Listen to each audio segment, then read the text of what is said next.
ક્ષત્રિયનું રુધિર હતું અને 5 વર્ષના બાળક પણ ખડભડી ઉઠ્યા આવા કટુ વચન માતાના સાંભળીને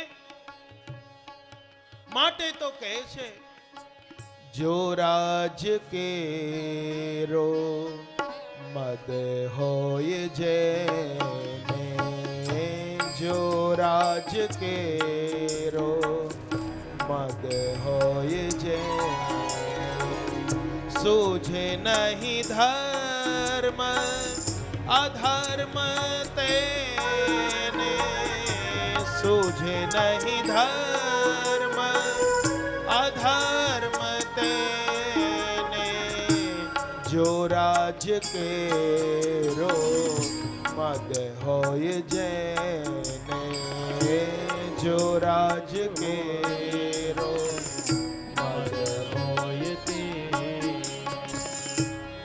આજે જેને રાજ્યનો મદ મળી જાય પછી ધર્મ અધર્મ કઈ એને સૂઝતું નથી.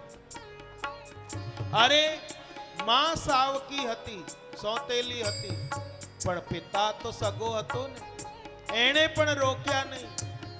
અને આજે રડતા રડતા ધ્રુવજી ગયા, માતાને બધી વાત કરી. માતાએ કહ્યું કે બેટા, તારી સાવકી માએ સાચું તો કહ્યું છે કે ભગવાનનું આરાધન કર, કારણ કે તારા પિતાને તો મને રાણી કહેવામાં પણ સંકોચ થાય છે ને મને જો દાસીઓ સાથે રહેવા મોકલી દીધી. બેટા, પ્રભુ વગર આપણું બીજું કોઈ નથી. બિન ગોપાલ કોઈ નહીં અપનો, બિન ગોપાલ કોઈ નહીં અપનો, बिन गोपाल कोई नहीं अपनो, बिन गोपाल કોઈ નહીં અપનો, सब तज भज हरि युगल कमल पद, सब तज ભજ હરિ યુગલ કમળ પદ, सब तज भज हरि युगल कमल पद, સબ તજ ભજ હરિ યુગલ કમળ પદ, कृष्ण कृष्ण मुख सो नित्य जपनो, કૃષ્ણ કૃષ્ણ મુખ સો નિત જપનો, बिन गोपाल कोई नहीं अपनो, बिन गोपाल कोई अपनो, जिसकी नीति अच्छी होती है हमेशा उन्नति उसकी ही होती है. सुनीति એટલે કે સારી નીતિ સંસ્કાર, ઉત્તાનપાદ એટલે કે જીવ, સુરુચિ એટલે કે મનની ઈચ્છાઓ, ધ્રુવ એટલે કે અવિચલ સ્થિર અને ઉત્તમ એટલે કે તમો ગુણોની પરાકાષ્ઠા. અને આજે જ્યારે નીકળી પડ્યા ઘરમાંથી, માતાએ તો આશ્વાસન આપવા માટે કહ્યું, પણ આ તો સાચે નીકળી ગયા. અને માર્ગમાં નારદજી મળ્યા. જોઈએ તો ખરા કે સાચે જાય છે કે પછી કેવી રીતે જાય છે. અને માતા તો માર્ગદર્શક હતી, પણ દીક્ષા ગુરુનું હોવું પણ આવશ્યક છે. માટે દીક્ષા ગુરુ બનીને કોણ ગયા? નારદજી. અને નારદજીએ કહ્યું કે બેટા, આ તો ખેલકૂદની ઉંમર છે, રમવાની ઉંમર છે, માટે તું આગળ જઈને આ ભજન કરજે, હમણાં ઘરે જા, અને વનમાં હિંસક પશુઓ તને મારી નાખશે. અને ધ્રુવજીએ કહ્યું કે બસ મને એ ઉપદેશ આપો કે મારે કેવી રીતે ભગવાનનું આરાધન કરવું ને કેવી રીતે એ લોકને પામવું. આ ક્ષત્રિયનું રુધિર છે, ખડભડી ઉઠ્યું છે. અને નારદજીએ જાણ્યું કે આ સાચે જ આવ્યા છે. અને નારદજીએ કહ્યું, તત્તાત ગચ્છ ભદ્રમ તે યમુનાયા તટમ શુચિ, પુણ્યમ મધુવનમ યત્ર સાનિધ્યમ નિત્યતા હરે.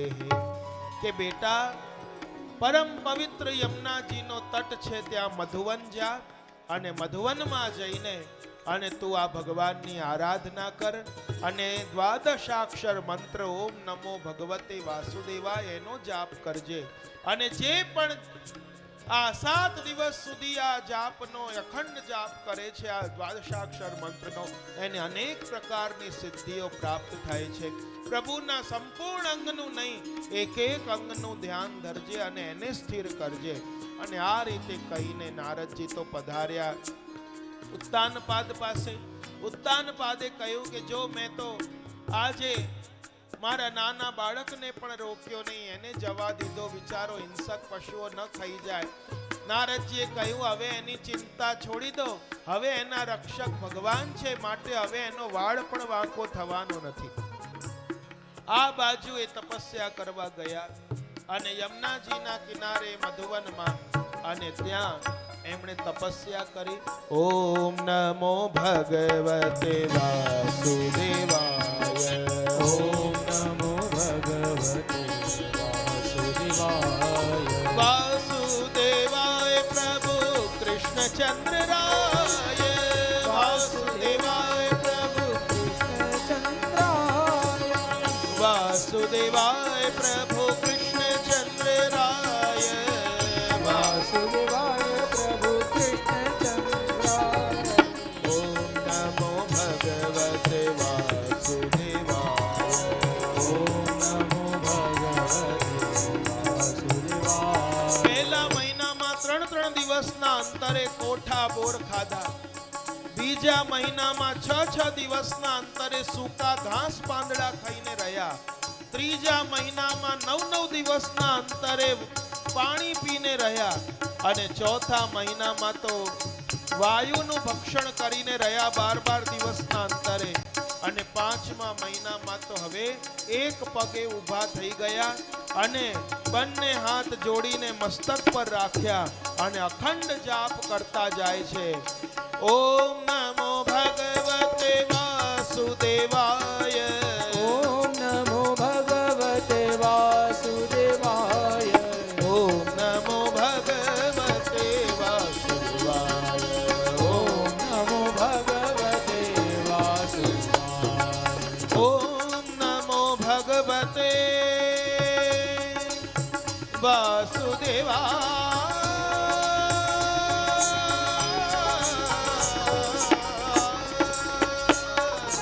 ઓમ નમો ભગવતે વાસુદેવાય.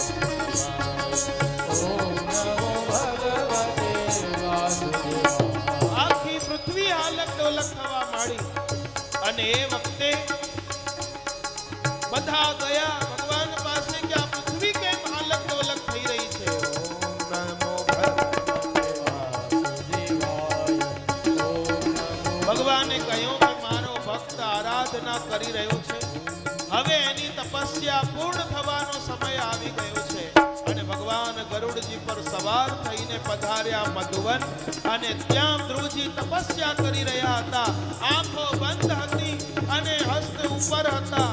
અને ઓમ નમો ભગવતે વાસુદેવાય.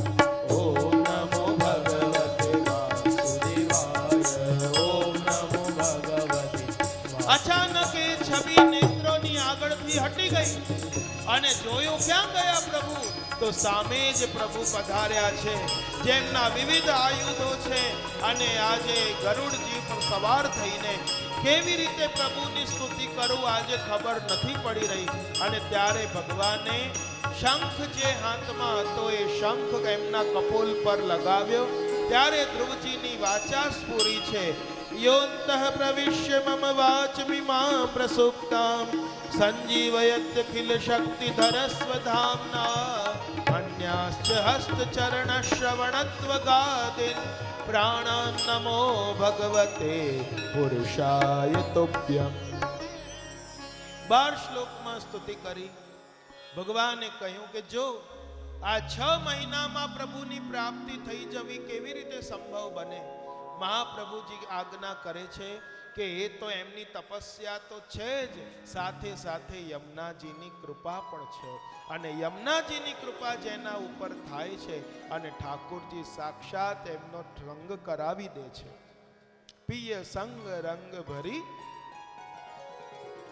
धाई के जाय जो श्री यमुना तीरे, ताकि महिमा अब कहाँ लग बरणिए, जाय पर सत अंग प्रेम नीरे। धाय के जाय जो श्री यमुना तीरे। યમુનાજીની કૃપા અને 4 આયુધ છે, એમાં શંખ છે, યમુનાજીની આડીથી ઠાકોરજી ધારણ કરે છે અને એ જ કપોલ પર લગાવ્યો વાચાસ્પુરી. પ્રભુએ કહ્યું કે મને ખબર છે કે કેમ તમે તપસ્યા કરી રહ્યા છો અને આજે હું તમને અવિચલ રાજ્ય આપ્યું છું અને તમારે તમારા પિતા હે ધ્રુવ, તારે તારા પિતાના રાજ્ય ગાદી સંભાળવા માટે બેસવાનું અને 36,000 વર્ષ સુધી એમનું રાજ્ય ભોગવવાનું અને પછી તમે મને પ્રાપ્ત કરશો. તારો ભાઈ ઉત્તમ કોઈ સમયે શિકાર કરવા જશે અને યક્ષો મારી નાખશે તો એ તારી સાવકી માં પણ દેહ ત્યાગ કરી દેશે. આ બધી વાત કરી અને એવી રીતે જ બધું થયું અને ધ્રુવજી પધાર્યા. એમને વાજતે ગાજતે સામૈયું કરીને બંને માતાઓ સુરુચિ સુનતી અને હાથીની અંબાડી પર બેસાડીને ઉત્તાનપાદ રાજા એમને નગરમાં લાવ્યા. અને આજે પિતા જ્યારે ગયા તપસ્યા કરવા વનમાં અને ધ્રુવજીએ 36,000 વર્ષ સુધી રાજ્ય કર્યું અને આજે જે કહ્યું હતું એવી રીતે જ એમનો ભાઈ ગયો અને યક્ષોએ મારી નાખ્યા. આ બાજુ કુબેરજી આવ્યા, એમણે મનુ મહારાજે યુદ્ધ રોક્યું.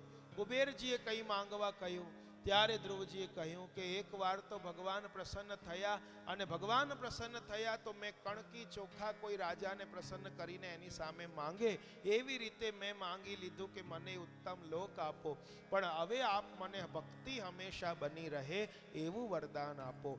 અને એમણે તથાસ્તુ કહ્યું અને ત્યારબાદ 36,000 વર્ષ સુધી રાજ ભોગવીને અને આજે બદ્રિકાશ્રમ ગયા અને ત્યાં જઈને દેહ ત્યાગનો સમય આવ્યો તપસ્યા કરીને ધ્રુવજીનો. અને આ બાજુ ભગવાનનું વિમાન એમને લેવા આવ્યું. સામે મૃત્યુ પણ આવ્યું, પણ મૃત્યુના મસ્તક પર પગ મૂકીને વિમાન પર ચડી ગયા. એમને લાગ્યું કે મારા પછી મારી માતાનું કોણ સાચવશે? તો ત્યારે કહ્યું કે તારી માતાને લેવા બીજું વિમાન આવ્યું છે. અને આજે 2 વિમાન ચાલ્યા અને ધ્રુવજી આજે પણ ધ્રુવના તારા તરીકે અવિચલ એમની સ્થિતિ છે. બોલો ધ્રુવજી મહારાજ કી જય.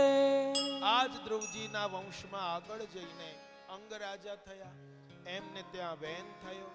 વેનની ભુજાઓનું મંથન કર્યું અને એમાંથી પૃથુ રાજાનું પ્રાગટ્ય થયું. બોલો પૃથુનારાયણ ભગવાન કી. આ પૃથુનારાયણે પૃથ્વીને સમતલ કરી અને એક વખતે એમણે અશ્વમેઘ યજ્ઞ કર્યો અને એ યજ્ઞની પૂર્ણાહુતિ હતી. એ વખતે 99 યજ્ઞ થયા. ત્યારે જ એક યજ્ઞ બાકી હતો અને ઇન્દ્રે એ અશ્વમેઘ યજ્ઞના અશ્વનું હરણ કરી લીધું. અને આ બાજુ ભગવાને કહ્યું કે હું તમારા 99 યજ્ઞથી જ પ્રસન્ન છું, માંગો તમારે જે માંગવું. પૃથુ રાજાએ માંગ્યું કે હે પ્રભુ મને 10,000 કાન આપો, 10,000 કાન આપો. ભગવાને કહ્યું તથાસ્તુ. 10,000 કાન આપો એટલે કે આખા શરીરમાં કાન ચોંટી ગયા એમ નહીં, પણ 10,000 કાન આપો એટલે કે પ્રભુ આપના ગુણ તો અનંત છે અને મારી શ્રવણેન્દ્રિય તો આ 2 જ છે કાન, પણ આપના અનંત ગુણોને કેવી રીતે આ 2 કર્ણમાં સમાવું? માટે મને 10,000 કાનમાં જેટલું સાંભળવાનું સામર્થ હોય એટલું મારા 2 કાનમાં આપો. પ્રભુએ તથાસ્તુ કહીને પછી એમનો યજ્ઞ પૂર્ણ કરાવ્યો. આગળ પુરંજનનું આખ્યાન વગેરે બતાવીને ચતુર્સ્કંદને વિરામ આપ્યું. બોલો કૃષ્ણ કનૈયા લાલ કી જય. પંચમ સ્કંદ એ સ્થાન લીલા છે અને આ શ્રીજી બાવાની જમણી જંઘા છે. સ્થિતિ વૈકુંઠ વિજય 26 અધ્યાય છે, 668 શ્લોક છે. પ્રકૃતિના 24 તત્વ હોય તો અહીંયા 24 અધ્યાયમાં પ્રકૃતિ પર વિજય પ્રાપ્તિના સાધન સ્પષ્ટ કરવા બતાવ્યું અને બાકીના 2 અધ્યાયમાં જીવ અને ઈશ્વર વિજયનું નિરૂપણ કર્યું. આ ગદ્યમાં છે પંચમ સ્કંદ. જુઓ, પદ્ય હોય તો એ પદ્યમાં કવિના હાથમાં બંધારણ હોય છે કે એનો છંદ, અલંકાર, શબ્દ રચના એ બધાને ગોઠવીને એના બંધારણમાં જ રચના થાય. પણ ગદ્યમાં કોઈ બંધારણ હોતું નથી, ચાહે એટલું લખી શકે. માટે અહીં ભૂગોળ, ખગોળ એ બધું બતાવ્યું છે પંચમ સ્કંદમાં. માટે પ્રભુની સીમા એ તો અમર્યાદિત છે, એ બંધારણમાં ન બાંધી શકાય. માટે અનંત સીમા હોવાથી આજે અહીં ગદ્યમાં વર્ણન કર્યું. પણ આપણને એમ થાય કે જેનું મૃત્યુ નિકટ હોય અને આજે ત્રીજો દિવસ થઈ ગયો હોય અને ત્યાં એને ભૂગોળ, ખગોળ, આ ગતિ, ચંદ્રની ગતિ, રાહુની ગતિ, નરકો એ બધું સંભળાવવાનું હોય કે સીધી ભગવદ કથા કહેવાની હોય. તો જુઓ, આ પરીક્ષિત મહારાજમાં બ્રહ્મમય દ્રષ્ટિ સ્થિર કરવા માટે આ પંચમ સ્કંદની કથા બતાવી અને ભૂગોળ, ખગોળ બધું બતાવ્યું કે જ્યાં જ્યાં પણ એમની દ્રષ્ટિ જાય ત્યાં ત્યાં એમને બ્રહ્મ જ દેખાય. જેમ અખિલ બ્રહ્માંડમાં એક તું શ્રી હરિ, જુજવે રૂપે અનંત ભાસે. એવી રીતે આપણા ભક્તો ગાય છે. મારું મનડું મન મોહનમાં, મને ગમતું નથી રે ભુવનમાં. મારું મનડું મન મોહનમાં, મને ગમતું નથી રે ભુવનમાં. મારી પ્રીતિ હરિ દર્શનમાં, મને ગમતું નથી રે ભુવનમાં. મારી પ્રીતિ છે હરદર્શનમાં, મને ગમતું નથી ભુવનમાં. હરવું ફરવું, ખાવું પીવું, હરવું ફરવું, ખાવું પીવું, જગ વહેવારે રહીને સમરવું, જગ વહેવારે રહીને સમરવું. મને રૂચે નહીં રે જીવનમાં, મને ગમતું નથી રે ભુવનમાં. મારું મનડું મન મોહનમાં, મને ગમતું નથી ભુવનમાં.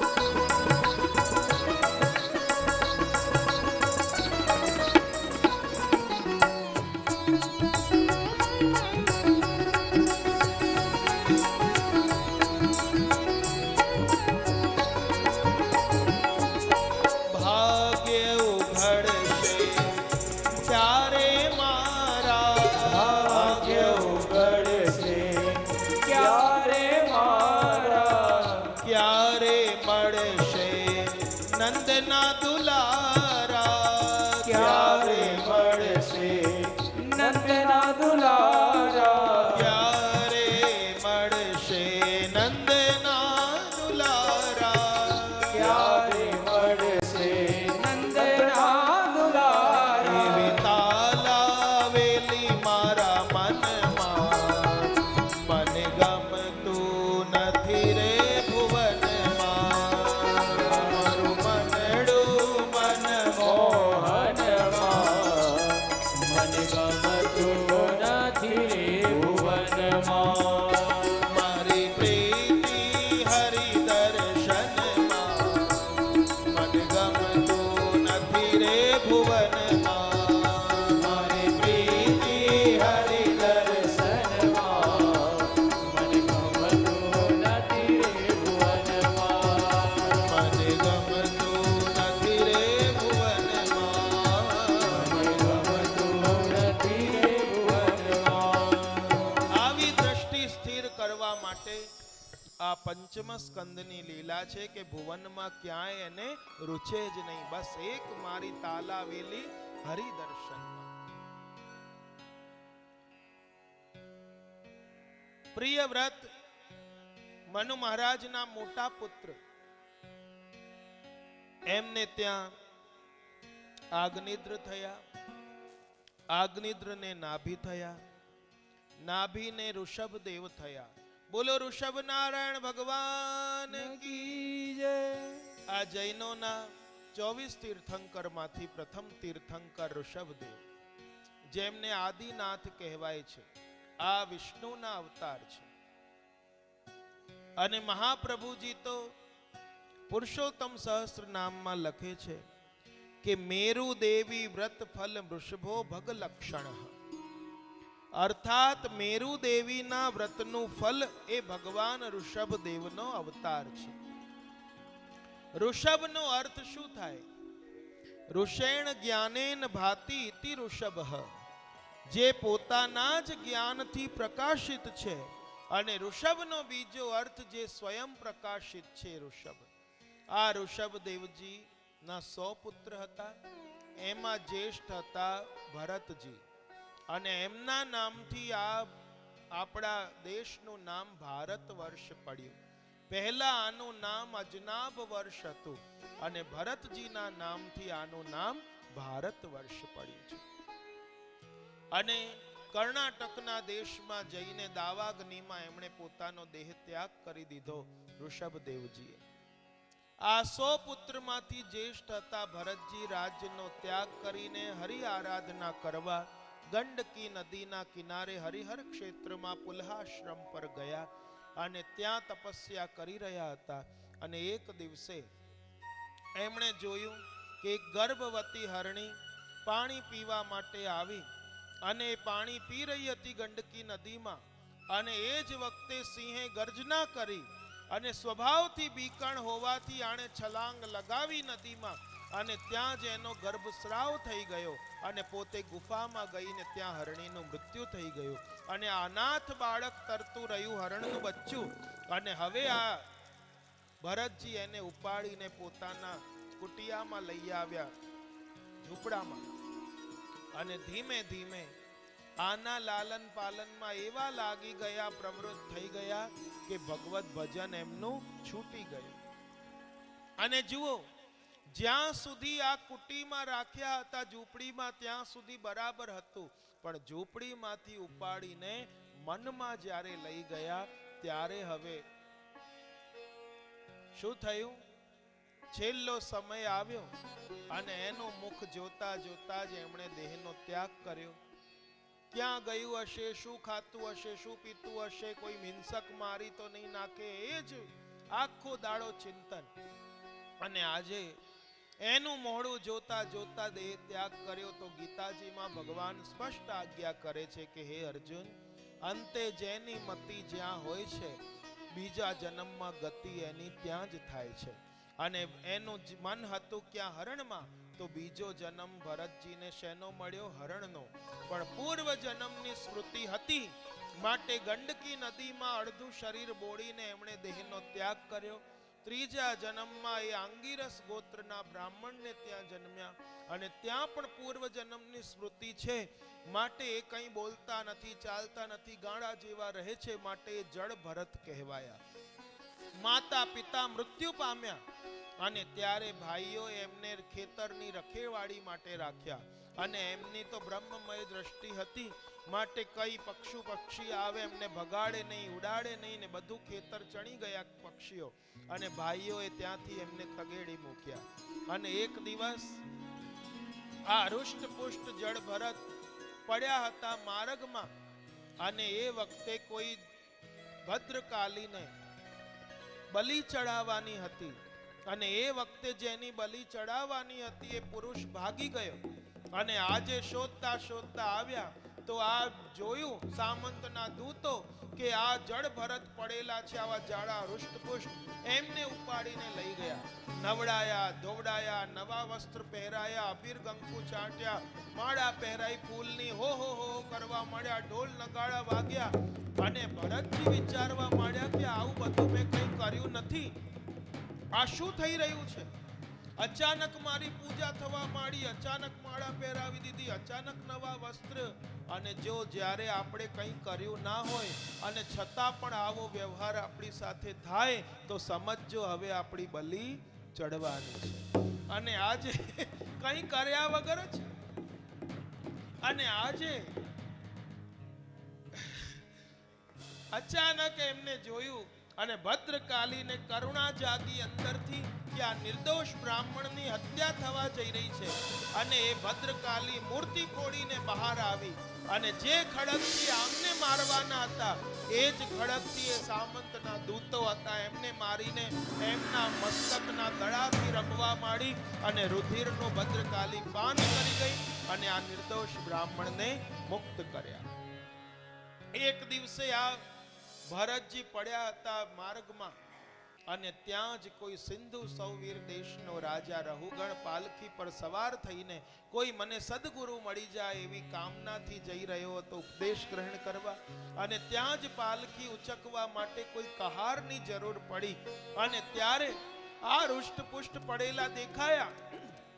ચલો આમને પાલખી ઉચકવામાં જોડી લઈએ અને એમને ઉઠાડીને ચલ કરીને લઈ ગયા. અને એમને તો શું હતું કે પગના તળિયે ક્યાંય જીવ જંતુ કચડાઈ ના જાય એવી રીતે. અને આ તો ઋષભદેવજીના એ છે પુત્ર એટલે કે એ જ ફરી જન્મ લઈને આવ્યા માટે જેમ જૈનો પણ જાય છે એમના પેલા યતિ હોય કે જે બી કહેવાતા હોય અને સાધ્વી વગેરે, તો કેવી રીતે પગના તળિયે ક્યાં જીવ જંતુ ન કચડાઈ જાય તો આમ તેમ જોતા જાય તો માટે આ ચાલ બગડી. તો પેલા રાજા બેઠો હતો જે પાલખીમાં એ ચાલ બગડે એટલે એનું વારે વારે ધચ થાય માથું. એને કહ્યું કે આ ખોપડા પાક ક્યાંથી થાય છે? ખોપરા પાક તો સાંભળ્યું પણ ખોપડા પાક થવા માંડ્યું ધડ. અને આજે કહ્યું કે આ કોણ આ દુસંગ લાગી ગયું છે? એકના કારણે બીજા ત્રણની ચાલ બગડી રહી છે. અને ગમે તેવા શબ્દો કહ્યા અને એના બદલે એમણે આ ભરતજીએ એવા શબ્દો એમને કહ્યા કે અહંકાર રૂપી પાલખીમાં બેસીને જઈ રહ્યો હતો ને કૂદી પડ્યો અને આજે ચરણોમાં વંદના કરવા માંડ્યો કે હું જે સદગુરુની શોધમાં જઈ રહ્યો છું એ આપ દત્તાત્રેયજી છો કે કોણ છો આપ કે જે મને માર્ગમાં જ ઉપદેશ આપી દીધો છે? અને આ રીતે ભવાટવીનું વર્ણન કર્યું, સૂર્ય ચંદ્ર વગેરેનું વર્ણન કર્યું, રાહુની ગતિ ચંદ્રની ગતિ એ બધી બતાવી અને છેલ્લા અધ્યાયમાં નરકોની ગતિ બતાવી. અને એ નરકોની ગતિ બતાવી કે આ પ્રકારના પાપ કરવાથી આ નરક મળે. અને રાજા ભયભીત થઈ ગયા કે અરે નરકમાં ન જવું પડે એનો પણ કોઈ ઉપાય તો હશે ને કે હા. અને અહીં પંચમ સ્કંદને વિરામ આપી ષષ્ઠ સ્કંદનો પ્રારંભ કર્યો. અને આ ષષ્ઠ સ્કંદ એ પોષણ લીલા છે, પુષ્ટિ લીલા છે. અને એમાં નામ રૂપ અને અર્ચન, એમાં નામ મહિમા બતાવ્યો કે નરક યાતના ન ભોગવવી પડે માટે હરિનું નામ સ્મરણ કરો. કે આજીવન જિંદગી ભર નામ લીધું પણ અંત સમયે જો યદિ હરિનું નામ મુખમાં ન આવ્યું તો આખું જીવન તમારું લીધેલું બધું કેમ ગયું. પણ જો આખું જીવન ન લીધું અંત સમયે પણ જો ભૂલથી પણ મુખથી આવી ગયું હરિનું નામ તો બેડો પાર થઈ જાય.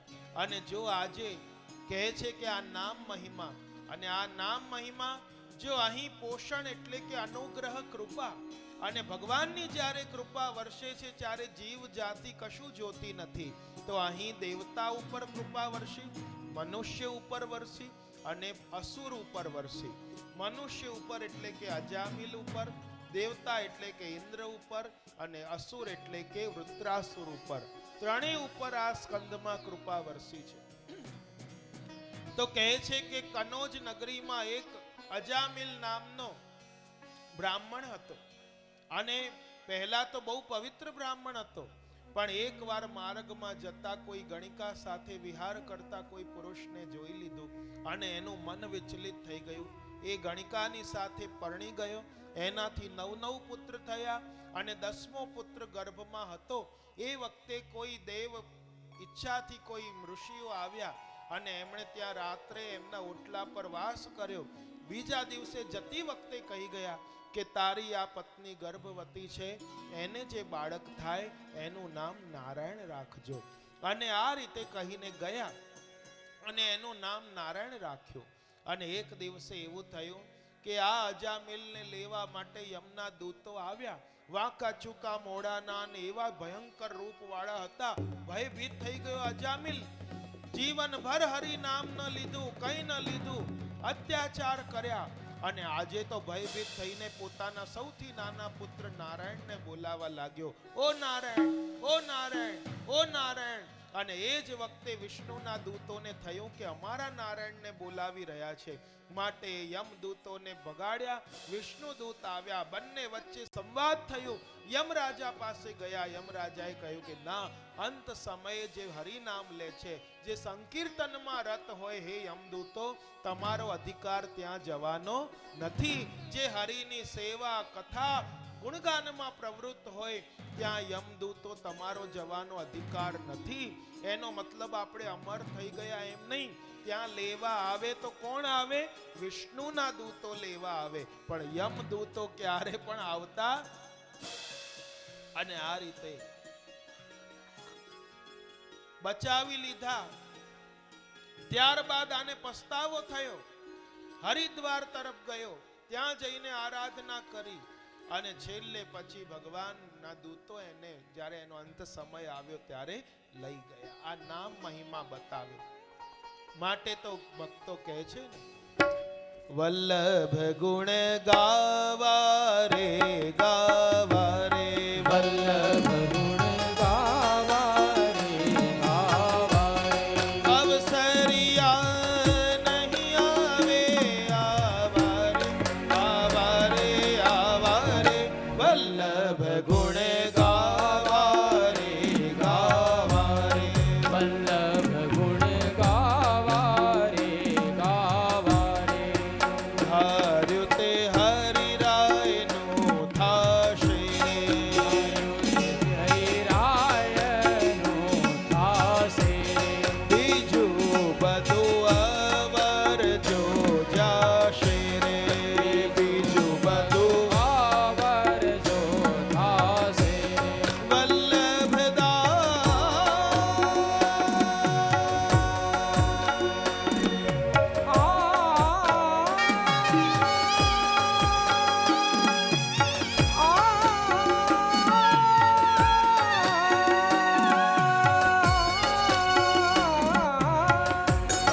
વલ્લભદાસ કહે છે કર જોડીને, જોડીને, જોડીને. વલ્લભ ગુણ ગાવા રે, ગાવા રે. વલ્લભ ગુણ અવસરિયા નહીં આવે, આવા રે, આવા રે, આવા રે. વલ્લભ ગુણ ગાવા રે, ગાવા રે. કે ચિતડામાં ચેતીને ચાલો રે, ચિતડામાં ચેતીને ચાલો. ન ગુણા થઈ થઈને શું માનો રે, ન ગુણા થઈ થઈને શું માનો રે. પ્રભુજી વિના ઠાઠ બધો ઠાલો રે, ઠાલો રે, ઠાલો રે. વલ્લભ ગુણ ગાવા રે, ગાવા રે. વલ્લભ ગુણ ગાવા રે, ગાવા રે. અવસરિયા નહીં આવે, આવા રે, આવા રે, આવા રે. વલ્લભ ગુણ ગાવા રે, ગાવા રે. વલ્લભ ગુણ ગાવા રે, ગાવા રે. વલ્લભ ગુણ ગાવા રે, ગાવા રે. વલ્લભ ગુણ ગાવા રે, ગાવા રે. બોલો વલ્લભાધીશ કી. આ રીતે મનુષ્ય ઉપર કૃપા થઈ. હવે દેવતા ઉપર કૃપા બતાવી. જુઓ, આ પોષણ લીલા છે અને અહીંયા નામ, ધ્યાન અને અર્ચન બતાવ્યો.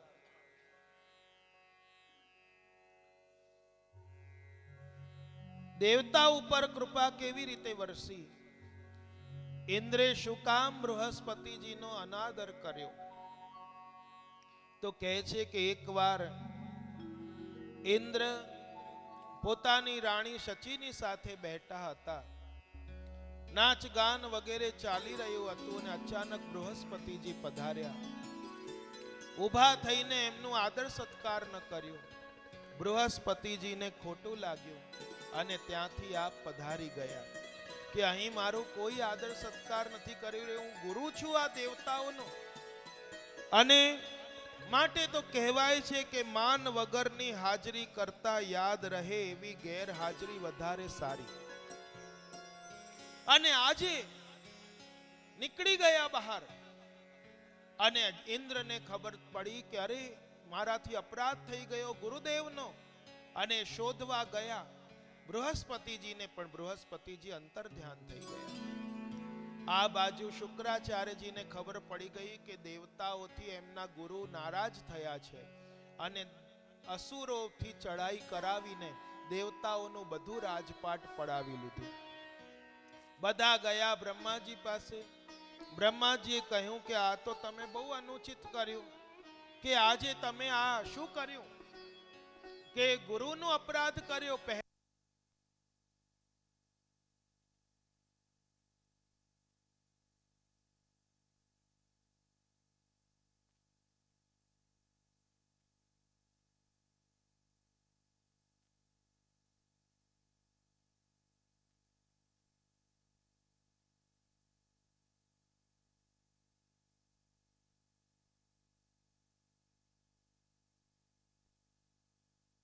બધી ગુમાવેલી સંપત્તિ પાછી એમણે પ્રાપ્ત કરી લીધી.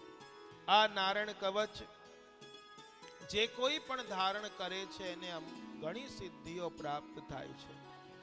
ઓમ હરિર વિદધ્યાન મમ સર્વ રક્ષામ ન્યસ્તાંગ્રી પદ્મઃ પતગેન્દ્ર પૃષ્ઠે દરારી ચર્માસી ગદેશુ ચાપ પાશાન દધાનોષ્ટ ગુણોષ્ટ બાહુ. અને છેલ્લા શ્લોકમાં વિદિક્ષુ દિક્ષુર્ધ્વમધઃ સમંતાદંતર્બર્હિ ભગવાન નારસિંહ પ્રહાપયં લોક ભયં સ્વનેન સ્વતેજસા ગ્રસ્ત સમસ્ત તેજાહ. અને એનો અંગન્યાસ કરન્યાસ એ બધું બતાવ્યું, અને આ ધારણ કર્યું, અને એ આ નારાયણ કવચના પ્રતાપથી પોતાની ગુમાવેલી બધી સંપત્તિ પાછી મેળવી. આ વિશ્વરૂપને 3 માથા હતા. એક માથાથી સોમરસ પીતા, બીજા માથાથી મદિરા પાન કરતા, અને ત્રીજા માથાથી અન્ન ભક્ષણ કરતા. આમની માતા હતી અસુરોની દીકરી હતી, માટે દેવતાઓને ભાગ આપતા સાથે સાથે અસુરોને પણ ભાગ આપતા. ઇન્દ્રને ન ગમ્યું, અને ઇન્દ્રે એમને મસ્તક કાપી નાખ્યા. ત્રણે મસ્તક કાપી નાખ્યા વિશ્વરૂપના. અને બ્રાહ્મણના પુત્ર હોવાથી એમને બ્રહ્મ હત્યા લાગી ગઈ, અને ચાહતા તો એ બ્રહ્મ હત્યાનો નિવારણ કરી શકતા, પણ બ્રહ્મ હત્યા 4 ભાગમાં વહેંચાઈ ગઈ. એમાંથી બ્રહ્મ હત્યાનો એક ભાગ વૃક્ષોએ લીધો, જે ગુંદર રૂપે વૃક્ષમાં દેખાય છે. બીજો ભાગ લીધો પાણીએ, જે પરપોટા ફીણ રૂપે દેખાય છે. ત્રીજો ભાગ લીધો પૃથ્વીએ, જે ઉસર બંજર ભૂમિ રૂપે દેખાય છે બ્રહ્મ હત્યા. ચોથો ભાગ લીધો સ્ત્રીઓએ, જે માસિક ધર્મ રૂપે બ્રહ્મ હત્યા દેખાય છે. તો આ રીતે આ ચારેનું સેવન કરવું જોઈએ નહીં, કારણ કે ચારેયમાં બ્રહ્મ હત્યા છે. અને આ રીતે બ્રહ્મ હત્યા લાગી ગઈ.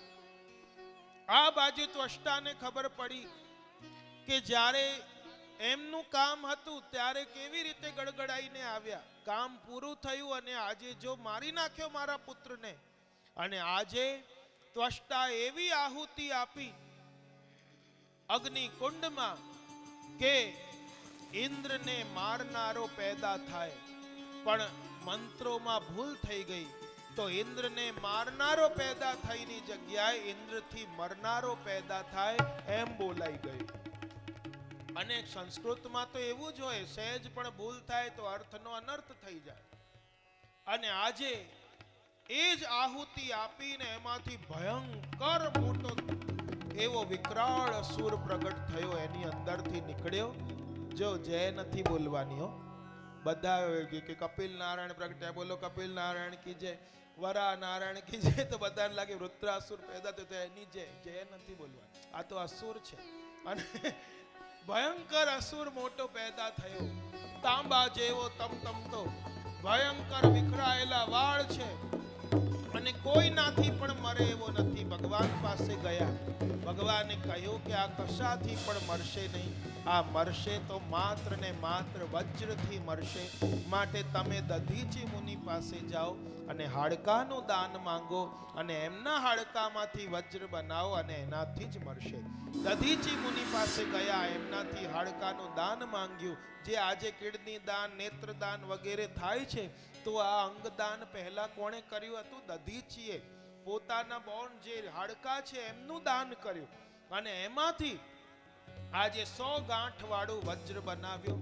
વિશ્વકર્માજી પાસે બનાવ્યું. ભગવાને પોતાનું તેજ પૂર્યું અને ઐરાવત હાથી પર સવાર થઈને યુદ્ધ ભૂમિમાં ઇન્દ્ર ગયો.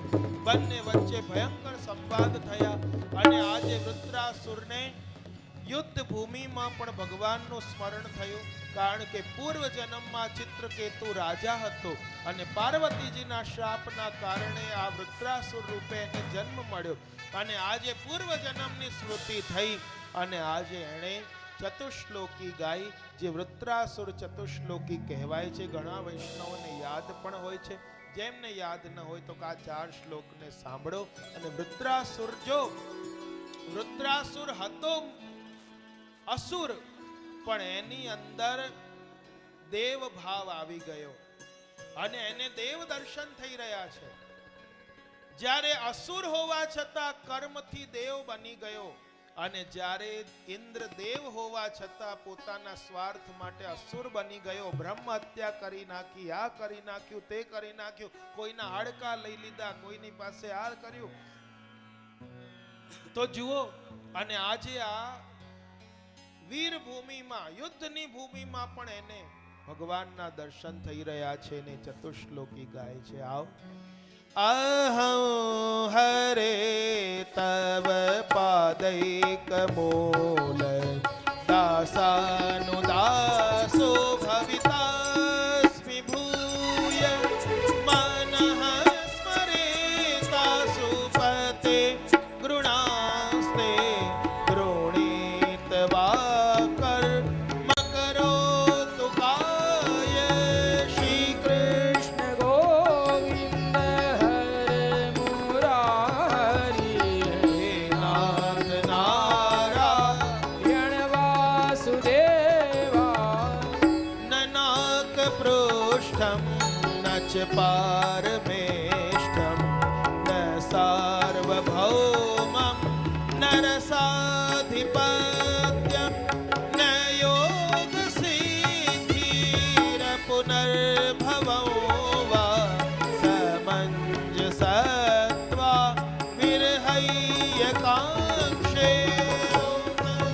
ગોવિંદ હરે મુરારી હે નાથ નારાયણ વાસુદેવા અજાત પક્ષાઈવ માતરમ ખગાઃ સન્યમ યથાવ સતર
વૃત્રાસુરે માંગ્યું કે હે પ્રભુ, મને આવતા જન્મમાં આપના દાસાનું દાસો ભવિતાસ્મિ ભૂય, આપના દાસનો દાસ બનાવજો. કેમ? કારણ કે દાસ ભાવ હોય એમાં અહંકાર રહેલો હોય કે હું ફલાણાનો ખાસ, અને એટલા માટે અહંકાર આવી જાય. પણ દાસનો પણ દાસ બનાવો કે જેથી મારી અંદર દીનતા આવે. કેમ આવતા જન્મમાં? કારણ કે આ જન્મમાં તો મને અસુરની યોની પ્રાપ્ત થઈ છે, માટે આવતા જન્મમાં પ્રભુ મને દાસનો પણ દાસ બનાવો. ન મારે સ્વર્ગનું રાજ જોઈએ, ન વૈકુંઠનો રાજ, ન ભૂમિનું, ન પાતાલનું, કશું નથી જોઈતું. પણ આપના દાસોના દાસ જ્યાં રહેતા હોય, ભગવદ ભક્તો જ્યાં રહેતા હોય, ત્યાં પ્રભુ મને વાસ આપો. અને આ રીતે એણે માંગ્યું. માટે તો ગોપાલદાસજી પણ શું કહે છે? આ દાસનો દાસ જાય વારણે, બારણે રહ્યો ઉત્સવ જુએ. આ ગુસાઈજી એમના દાસ છે ભાઈલા કોઠારી, અને એમનો પણ દાસ હું છું ગોપાલદાસ, કે જેને આ ભાઈલા કોઠારીની આડીથી ગુસાઈજી જેવા સાક્ષાત પુરુષોત્તમ પ્રાપ્ત થયા. અને વલ્લભાખ્યાન એમણે કેવું રચ્યું છે. અને આ રીતે વૃત્રાસુર ચતુશ્લોકી બતાવી અને ભયંકર યુદ્ધ થયું. કેટલાય વર્ષો સુધી તો એ વજ્ર ઘસતા રહ્યા ગળા પર, મરાયા જ નહીં, મર્યો જ નહીં આ વૃત્રાસુર. અને જ્યારે પ્રભુની ઈચ્છા થઈ, એને મરવાનો યોગ આવ્યો, અને ત્યારે આ વૃત્રાસુર મર્યો છે. બોલો કૃષ્ણ કનૈયા. ફરીથી બ્રહ્મ હત્યા લાગી ગઈ, કારણ કે ત્વષ્ટાનો પુત્ર થયો આ કોણ? વૃત્રાસુર. અને ફરીથી આ બ્રહ્મ હત્યા લાગી. બ્રહ્મ હત્યા પાછળ પાછળ ગઈ, અને કમલની નાલમાં જઈને ઇન્દ્ર સંતાઈ ગયા. અને એ વખતે ઇન્દ્રાસન પર બેઠા હતા નહુષ, એમણે આ સ્વર્ગનું રાજ્ય જેટલા દિવસ આ સંતાઈને રહ્યા, એટલા દિવસ ઇન્દ્ર એ બન્યા. આ રીતે આ વૃત્રાસુર પૂર્વ જન્મમાં ચિત્રકેતુ રાજા હતો, પાર્વતીજીનો શ્રાપ હતો, અને જેના કારણે આજે આને વૃત્રાસુર રૂપે જન્મ મળ્યો. પણ પૂર્વ જન્મની સ્મૃતિ ભક્તિ હતી, અને યુદ્ધના મેદાનમાં પણ પ્રભુનું સ્મરણ થયું, અને આ ચતુશ્લોકી ગાયને વીર ગતિને પ્રાપ્ત કર્યો છે. ત્યારબાદ બીજું આખ્યાન બધું બતાવીને અને અહીં ષષ્ઠ સ્કંદને વિરામ આપ્યો. બોલો કૃષ્ણ કનૈયા લાલ કી. સપ્તમ સ્કંદ આ ઉતી લીલા છે. કર્મોની વાસના પાંચ એમ 3 એના પાર્ટ છે. એમાં સદવાસના, અસદવાસના, મિશ્ર વાસના, અને આ કટી પર ધરેલો શ્રીજી બાવાનો હસ્ત, જે જમણો હસ્ત છે, આ મુષ્ટિકા બાંધીને અંગુષ્ઠ બહાર છે એવો હસ્ત, આ સપ્તમ સ્કંદની લીલા છે. અને અહીં આ સંપૂર્ણ સ્કંદના વક્તા એ નારદજી છે, અને શ્રોતા એ યુધિષ્ઠિર રાજા છે, કે જ્યારે રાજસૂય યજ્ઞમાં અગ્ર પૂજા દ્વારકાધીશની કરી, અને શિશુપાલ દ્વેષી બનીને ગમે તેવા અપશબ્દ કહ્યા, અને એ વખતે જ્યાં સુધી એની મર્યાદા હતી ત્યાં સુધી પ્રભુએ સાંભળ્યું, અને જ્યાં મર્યાદા વટાવીને ચક્રથી એનું માથું છેદી નાખ્યું, અને એની અંદરથી જ્યોતિ નીકળીને પ્રભુમાં સમાઈ ગઈ. અને આ આશ્ચર્ય થયું યુધિષ્ઠિર રાજાને કે આવો ભગવાનનો દ્વેષી હોવા છતાં આને સારૂપ્ય મોક્ષ મળ્યું, અને ભગવાનમાં એની જ્યોતિ સમાઈ.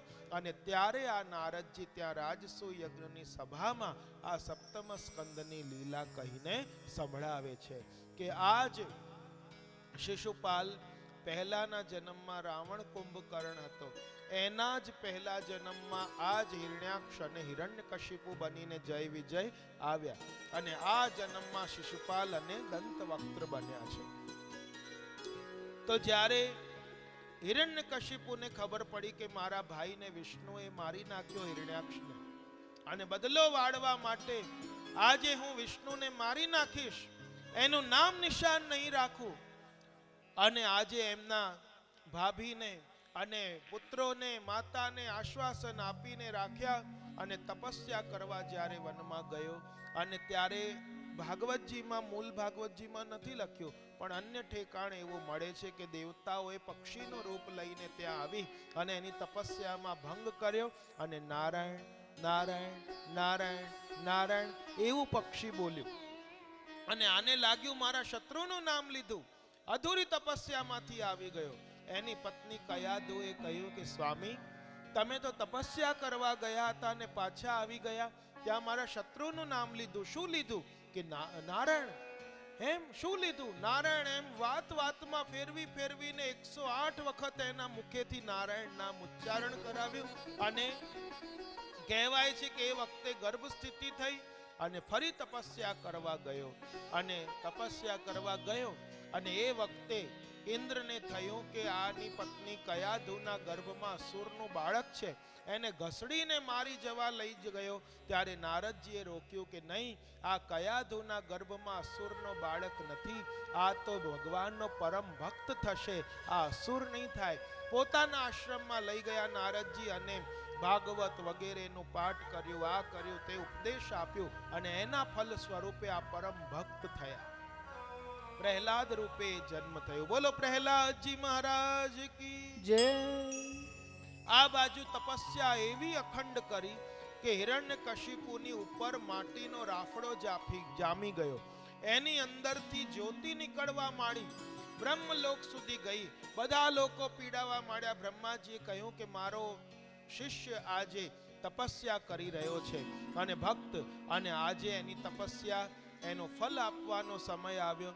કમંડલમાંથી જલ છાંટ્યો, તિષ્ઠો તિષ્ઠ કરીને એને જગાડ્યો કે જાગ બેટા, માંગ તારે જે જોઈએ. અને રાફડામાંથી હિરણ્યકશિપુ નીકળ્યો. એણે માંગ્યું કે મને અમરત્વનું વરદાન આપો. બ્રહ્માજીએ કહ્યું કે અમર તો હું પણ નથી, તને કેવી રીતે આપું?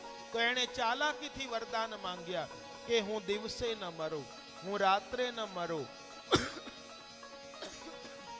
હું બપોરે ન મરું, ઘરની અંદર ન મરું, ઘરની બહાર ન મરું, ન હું આકાશમાં મરું, ન પાતાલમાં મરું, ન હું કોઈ પશુથી મરું, ન કોઈ પક્ષીથી મરું, ન કોઈ મનુષ્યથી મરું, ન કોઈ અસ્ત્રથી મરું, ન કોઈ શસ્ત્રથી મરું. અને આજે એવા અનેક વરદાનો માંગ્યા. તથાસ્તુ તથાસ્તુ તથાસ્તુ કહેતા ગયા. 12 મહિના ન મરું. અને બ્રહ્માજી તો હવે ભગવાન સામે જોવા મળ્યા કે શું કરવું છે. ભગવાને કહ્યું આપો, બધું સંભાળી લઈશ. અને 12 મહિના ન મરું. હવે આને લાગ્યું કે હું તો અમર બની ગયો, મને કોઈ નહીં મારી શકે. બ્રહ્મા, તમારી સૃષ્ટિનું કોઈ ન મારી શકે. તથાસ્તુ, જા, મારી સૃષ્ટિનો રચેલો કોઈ તને નહીં મારે. અને આજે તપસ્યા કરીને ઘરે આવ્યો. 4 પુત્ર હતા, અહલાદ, અનુલાદ, સંલાદ, પ્રહલાદ. એમાંથી પ્રહલાદ સૌથી નાના હતા. અને એ જ્યારે આવ્યા, પિતાએ એને ખૂબ રમાડ્યા, ખોળામાં લીધા. હવે તો મોટા થઈ ગયા છે પ્રહલાદજી. અને આજે ભણવા માટે મોકલ્યા શુક્રાચાર્યજીના પુત્ર શંડ અમર્ક પાસે. આસુરી વિદ્યા શીખવાડી. ઘરે આવે તો ત્યારે શું કહે છે? શું શીખ્યું તમે? પિતાજી, ભગવાનની ભક્તિ 9 પ્રકારથી થાય. શ્રવણમ, કીર્તનમ, વિષ્ણોઃ સ્મરણમ, પાદ સેવનમ, અર્ચનમ, વંદનમ, દાસ્યમ, સખ્ય આત્મનિવેદનમ. પિતાજી, આ જ છે, ભગવાન જ છે, આમ છે, તેમ છે. હવે તો પિતાએ ધક્કો માર્યો કે મેં તને આસુરી વિદ્યા શીખવા માટે મોકલ્યો હતો ને આ મારા શત્રુનું નામ કેમ લીધું? શંડ અમર્કને ધમકાવ્યા. એ કહેવા માંડ્યા અમે તો આસુરી વિદ્યા શીખવાડી, પણ આની અંદર ભક્તિ ક્યાંથી આવી ખબર નથી. અને આ રીતે હવે આ ન માને તો ફરી એને બોલાવ્યા. ફરી શીખીને આવ્યા. ફરી એ કહેવા માંડ્યા તો ધક્કો માર્યો. આને હાથીના પગ નીચે ચગદી નાખો, પર્વતની ટોચમાંથી ફેંકી દો, ઉકળતા તેલમાં આને તળી નાખો, સર્પ, વીછી, વંદાઓ બધાથી એને મરાવી નાખો. અને આજે બધી જગ્યાએ બધા અત્યાચારો કર્યા, પણ બધેથી આ સુરક્ષિત પાછા આવ્યા. અને બસ પ્રભુનું નામ સંકીર્તન કરવા માંડ્યા. ગોવિંદ મેરો હે, ગોપાલ મેરો હે, ગોવિંદ મેરો હે, ગોપાલ મેરો હે, ગોવિંદ મેરો હે, ગોપાલ મેરો હે, ગોવિંદ મેરો હે, ગોપાલ મેરો હે.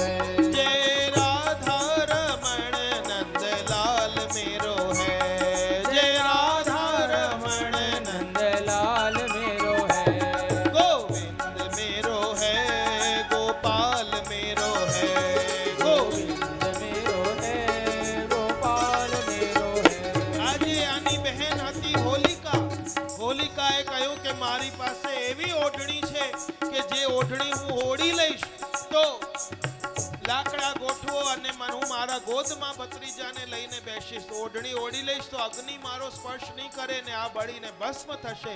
અને ઓઢણી ઓઢીને બેસી ગઈ ગોદમાં પ્રહલાદજીને લઈને. પણ શું થયું? જાણે કે ભક્તનો સંગ થવાથી મન પરિવર્તન થઈ ગયું કે હવા ચાલી કે શું થયું? એ ઓઢણી નીકળીને ક્યાં ઓઢાઈ ગઈ? પ્રહલાદજીના મસ્તકમાં. અને હોલિકા તો બળીને ભસ્મ થઈ ગઈ અને પ્રહલાદજી ત્યાંથી પણ સુરક્ષિત રહી ગયા. गोविंद मेरो है गोपाल मेरो है, गोविंद मेरो है गोपाल मेरो है, जय राधा रमण नंदलाल मेरो है,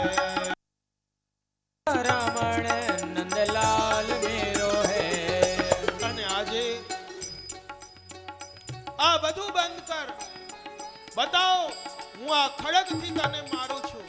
જો યદિ તારો કોઈ રક્ષક હોય, તને કોઈ બચાવનાર હોય તો એ સામે આવે અને તને બચાવે. બતાવ તારો ભગવાન ક્યાં છે?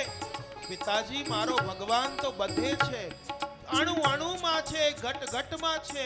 તો બધે છે તો આ ખંભમાં છે. પિતાજી બધે હોય તો ખંભમાં કેમ ન હોય? ત્યાં પણ હોય. અને આજે તો આ ખડગ લઈને મારવા માટે આવ્યો. અને ભગવાનને થયું કે આજે હું નહીં જઉં તો આ મારા ભક્તને મારી નાખશે. અને વરદાનો બધા યાદ આવ્યા. એનાથી વિરુદ્ધ રૂપ ધારણ કરીને ખંભમાં બિરાજી ગયા. અને ભક્તે તો કહી દીધું ખંભમાં છે, અને જો યદિ ખંભમાંથી પ્રગટ નહીં થવું તો મારા ભક્તનું વચન મિથ્યા જાય. અને આજે પ્રભુ ખંભમાં બિરાજ્યા અને ખડગ લઈને ગયો. ખંભમાંથી ઘૂ ઘૂ ઘૂ ઘૂ અવાજ આવ્યો. જોરથી પ્રહાર કર્યો અને ખંભ ફાડીને ભગવાન પ્રગટ થયા. બોલો નરસિંહ ભગવાન, નરસિંહ ભગવાન કી, નરસિંહ ભગવાન કી.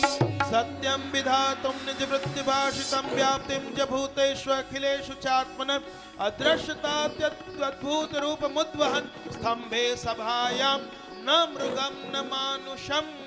અને એવા નરસિંહ ભગવાન પ્રગટ થયા. બોલો નરસિંહ ભગવાન કી. અને આ ભયંકર ઘૂ ઘૂ ઘૂ ઘૂ ગર્જના કરી રહ્યા છે. મસ્તકના વાળ વિખેરી રહ્યા છે. તીક્ષ્ણ દાંત છે, તીક્ષ્ણ નખ છે, અને આવા જીભ લપકારા મારી રહી છે. સૂર્ય જેવા કિરણો નીકળી રહ્યા છે. ભયંકર રૂપ જોયું બધા ડરી ગયા.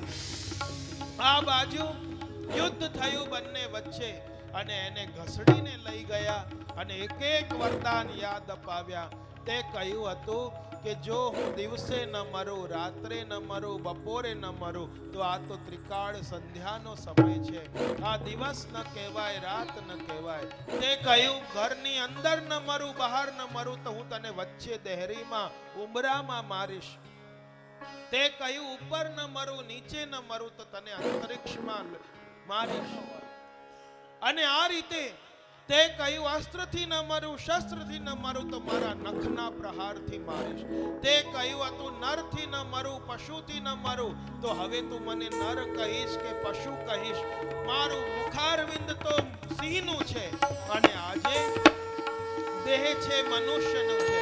તે કહ્યું બ્રહ્માની સૃષ્ટિનું કોઈ ન મારી શકે તો હું બ્રહ્માની સૃષ્ટિનો નથી. મેં તો મારી રીતે આ અવતાર ધારણ કર્યો છે. અને આજે એણે કહ્યું 12 મહિના ન મરો તો મેં તારા માટે અધિક માસમાં તને મારવા આવ્યો છું. અને વૈશાખ માસ છે, શુક્લ પક્ષ છે, 14ની તિથિ છે, માટે વૈશાખ સુદ 14 એ નરસિંહ જયંતિ કહેવાય છે. અને એમાં ત્રિકાલ સંધ્યા સમયે નરસિંહ ભગવાન પ્રગટ્યા. માટે આપણે ત્યાં મંદિરોમાં પણ આ નરસિંહ જયંતિએ ત્રિકાલ સંધ્યાએ પંચામૃત થાય છે શાલિગ્રામજીને. બોલો નરસિંહ ભગવાન બંને વચ્ચે ભયંકર યુદ્ધ થયું અને નખનો પ્રહાર કરાવીને ઉદર વિદારણ કર્યું. અને નરસિંહજીએ હિરણ્યકશિપુનો ઉદ્ધાર કર્યો. બોલો નરસિંહ ભગવાન એના દૂતો આવ્યા, યુદ્ધ કરવા બધાને પરાસ્ત કર્યા.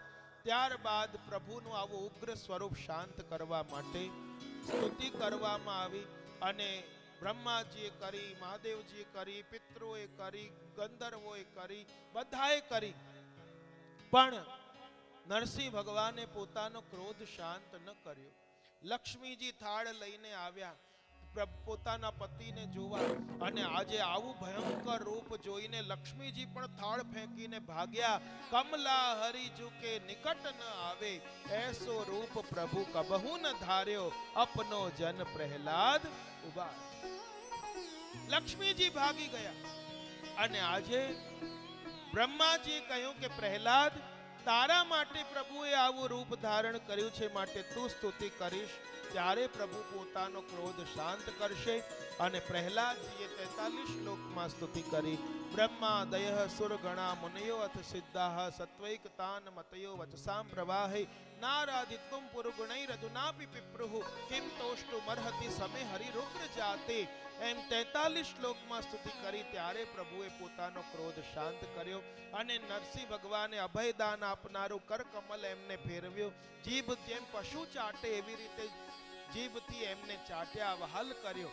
અને બ્રહ્માજી વગેરે દેવતાઓ કહેવા માંડ્યા કે અમે બધા દેવતા હોવા છતાં અમારી સ્તુતિથી પ્રભુ શાંત ન થયા, અને તારી સ્તુતિથી પ્રભુએ ક્રોધ શાંત કર્યો, તો એવી કઈ સ્તુતિ કરી અમને બતાવ.